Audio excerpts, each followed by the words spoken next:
बेहद पतली सकरी घुमावदार गलियां जो कि ऊबड़ खाबड़ थीं। बीच बीच में गड्ढे थे जिनमें अक्सर पानी भर जाया करता था। गली में घुसते ही शोरगुल के बीच लड़ाई झगड़े और गाली गलौज की आवाजें मेरे कानों में पड़ने लगीं। बदबू मारती कीचड़ भरी नालियों के बीच एक सकरी गली से गुजरकर मेरा घर आता था। गली में गंदी नालियों की वजह से ऐसी बदबू मारती थी कि सांस लेना मुश्किल हो जाता था। दुपट्टे से नाक ढकते हुए मैंने घर में कदम रखा तो वहां का नज़ारा ही कुछ और था। आंगन के बीचों बीच मेरी माँ और पड़ोस वाली मीरा आंटी एक दूसरे पर आरोप प्रत्यारोप कर नाक फुला फुला कर लड़ रही थीं।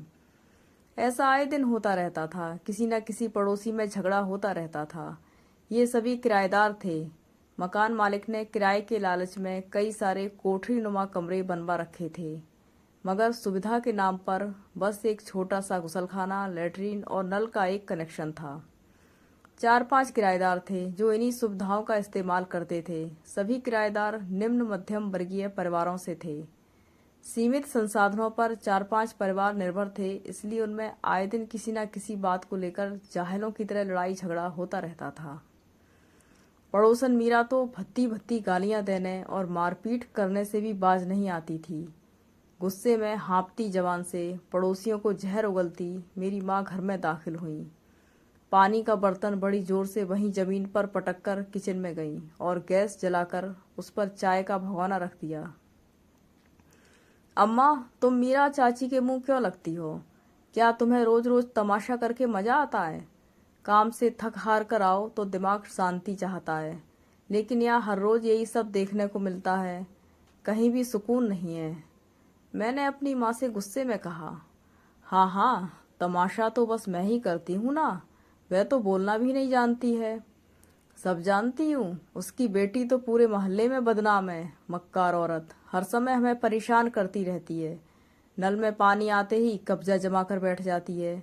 मैं पीने का पानी भी नहीं भर पाती। कपड़े सुखाती है तो हमारी तरफ फैला देती है, पानी टपकता रहता है। उस पर मुझे ही भला बुरा कह रही है। अब तू ही बता, मैं कैसे चुप रहूं? चाय का कप आवाज के साथ मेरे सामने रखकर मेरी माँ प्रेमवती बोली। अच्छा बिटिया, ये सब छोड़, ये बता कि तूने अपनी कंपनी में एडवांस पैसों की बात की? ये कहते हुए मेरी माँ ने मेरे थके हारे चेहरे की तरफ देखा भी नहीं था। अम्मा, मैनेजर ने एडवांस पैसे देने से मना कर दिया है। मंदी चल रही है, कंपनी घाटे में है। मुंह बिचकाते हुए मैंने कहा। फिर 2 पल रुककर मैंने कुछ सोचा और बोली, हमें नानू का मुंडन अपनी हैसियत के हिसाब से ही करना चाहिए।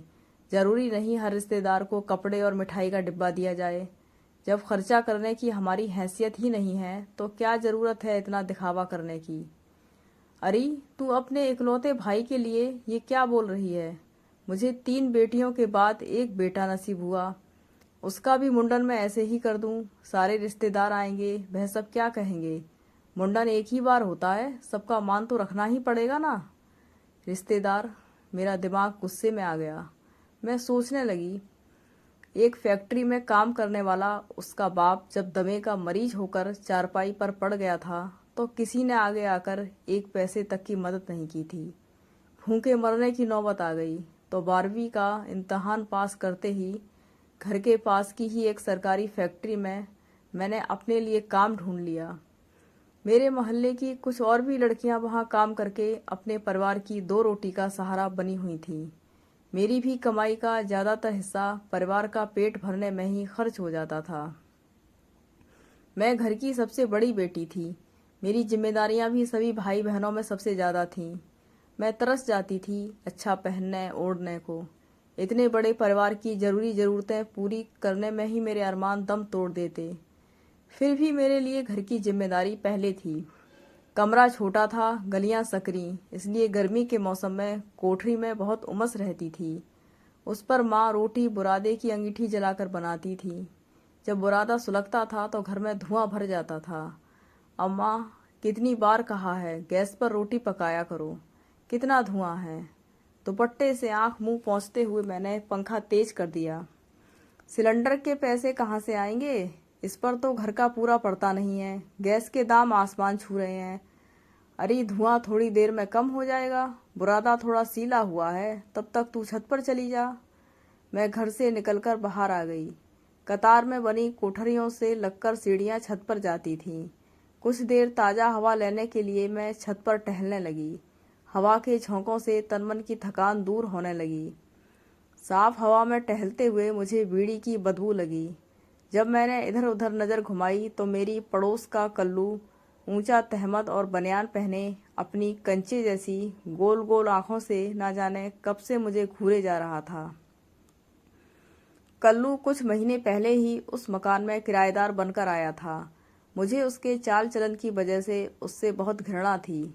मुझे और मेरी छोटी बहनों को देखते ही वह यहाँ वहाँ अपने शरीर पर हाथ लगाने लगता था। पहले तो मुझे लगता था शायद ये उसकी आदत है, लेकिन मैंने जब उसको गहराई से नोटिस किया तब मुझे उसकी बदनीयती का पता चला। मैंने सभी बहनों को उसके बारे में समझाकर उससे दूर रहने की हिदायत दी। मैं छत पर घूम रही थी कि तभी मेरी छोटी बहन ज्योति ने मुझको आवाज़ दी, इतने अंधेरे छत पर क्यों घूम रही हो? नीचे आ जाओ, अम्मा बुला रही हैं, खाना लग गया है। मैं फुर्ती से उतरकर कमरे में आ गई। गरम गरम रोटी खिलाते हुए मेरी माँ ने एक बार और मेरी तरफ देखते हुए कहा, देख ले बिटिया, एक बार और कोशिश करके देख ले, थोड़े हाथ पैर जोड़ ले, आरजू मिन्नत कर ले, कुछ पैसे एडवांस मिल जाएं तो मिल ही जाएं। फिर मैंने कुछ सोचा। फिर ज्योति की तरफ मेरी नज़र गई। ज्योति मुझसे मात्र 2 साल छोटी थी। छोटे होने के नाते उस पर मुझसे जिम्मेदारी बहुत कम थी। स्वास्थ्य में वह मुझसे मजबूत थी, मुझसे बड़ी लगती थी। 10वीं जमात पास ज्योति एक सूट के शोरूम में सेल्स गर्ल का काम करती थी। जहाँ मेरे ऊपर घर के हर खर्च की जिम्मेदारी थी, वहीं ज्योति छोटी होने के नाते जिम्मेदारी से बेफिक्र थी। मैंने माँ से कहा, अम्मा, ज्योति भी तो अब नौकरी करती है, कुछ पैसे तुम उससे क्यों नहीं ले लेती? अरे बिटिया, अभी तो उसकी नौकरी लगी है, कहाँ से लाकर देगी बेचारी। माँ की इस बात पर मैं चुप हो गई। ठीक है, मैं फिर एक बार मैनेजर से बात करूँगी, मगर साफ सुन लो अम्मा, ये आखिरी बार होगा जब मैं तुम्हारी इन दिखावों की ज़रूरतों और झूठे सम्मान के लिए अपनी मेहनत की कमाई खर्च करूँगी। हाँ हाँ ठीक है, अपनी कमाई की धौंस मत जमा, घर में 4 पैसे क्या खर्च कर देती है, इसलिए इतना बोल रही है। अरे कोई एहसान नहीं कर रही है। गुस्से में मेरी माँ का पारा फिर से चढ़ने लगा। गिले शिकवे की नज़र से मैंने माँ की तरफ देखते हुए सारे खाने के छूटे बर्तन इकट्ठे करके रख दिए। बर्तन साफ कर मैंने अपना बिस्तर लगाया और सोने की कोशिश करने लगी। मुझे सुबह जल्दी उठना था, अपने काम को नए दिन के लिए तैयार करना था। जब तक हाथ पैर चलते रहेंगे मैं पैसा कमाती रहूँगी। मुझे इस बात को सोचकर कुछ सुकून मिला कि कम से कम मैं किसी के सामने हाथ तो नहीं फैलाती, और मैंने एक खुश नसीब सुबह के लिए अपनी आंखें मूंद ली, यह सोचकर शायद आने वाला कल आज से बेहतर हो।